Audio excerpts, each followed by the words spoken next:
Okay, so let's talk about a term you've probably heard 1,000 times in the news, in articles, pretty much everywhere: developing country.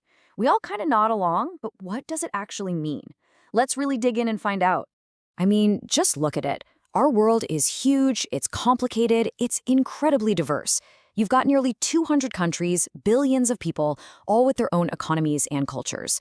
So, how in the world do you even begin to make sense of it all, to compare one place to another? It's a massive challenge. We've had all these different labels over the years. You might remember the old Cold War terms like First World and Third World, but the one that's really stuck around, the one we hear constantly today, is developing country. And it sounds simple enough, right? But as you're about to see, that term is surprisingly tricky. All right, first things first, let's go looking for the official rule book. There's got to be a clear official definition somewhere. So, yeah, this is the big question, isn't it?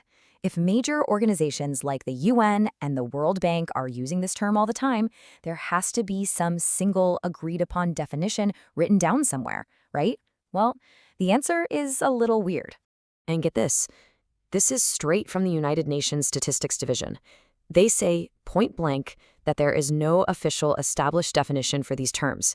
They're basically saying, yeah, about that, there isn't one. It's not a formal title a country earns. So you're probably thinking, then why use it at all? Well, the UN explains it's just for statistical convenience.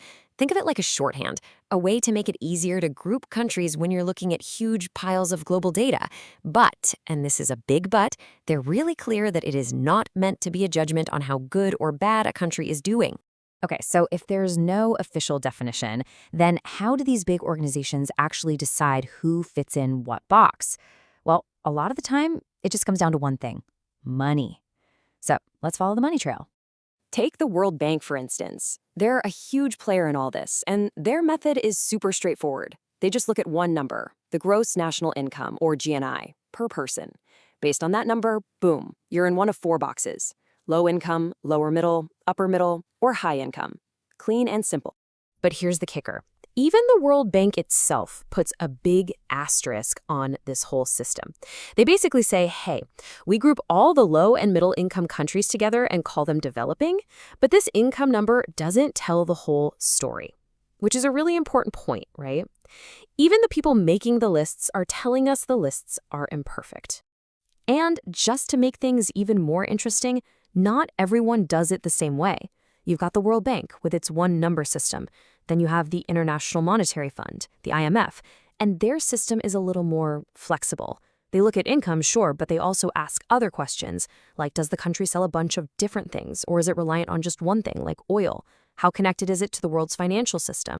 So all this really shows that development has to be about more than just dollars and cents. Which begs the question, what else should we be looking at? Well, to get at that bigger picture, the UN came up with something called the Human Development Index, or HDI. And the whole idea behind it is to try and measure development by looking at people's actual lives, not just a country's bank account. So how does it work? Well, it looks at three main things. Yeah, money is still in there, income per person, but it's balanced out with two other huge factors: health, which they measure by how long people are expected to live, and education, like literacy rates and how long kids stay in school. It just gives you a much fuller, more, well, human picture of what's going on. This really beautiful quote from the former UN Secretary General, the late Kofi Annan, kind of sums it all up. He said a developed country isn't defined by its factories or banks, but by whether it allows all its citizens to enjoy a free and healthy life in a safe environment. It's just a powerful way to think about it, isn't it? Okay, so we've got these different ways to measure it, but the term developing itself, it's got problems. There are some pretty big criticisms about whether we should even be using this label at all. Criticism number one, the words themselves just sound hierarchical, right? When you call one place developed and another developing, it automatically sounds like one is the finished product and the other is just trying to catch up. And you can imagine why a lot of countries don't exactly love that label. And then there's the second problem.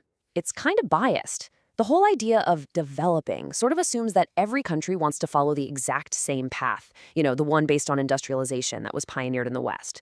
But what if a country wants to follow a different path? What if their goals are different? And the last big issue, sometimes the word is just wrong. Developing makes it sound like things are always moving forward, always getting better.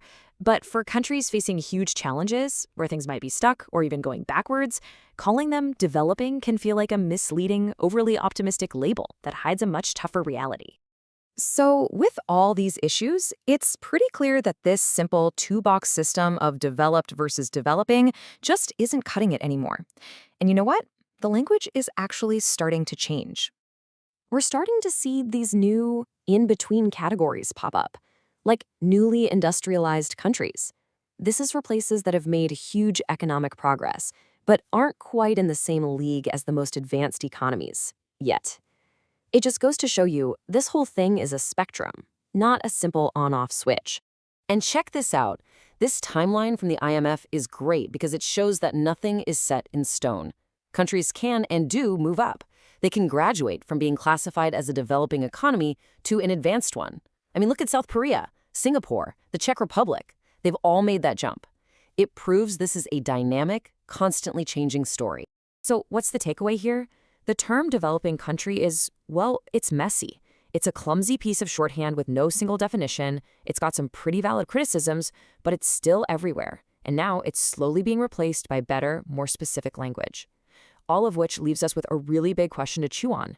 If these old, simple labels don't really work anymore, how should we be talking about our incredibly complex and fascinating world?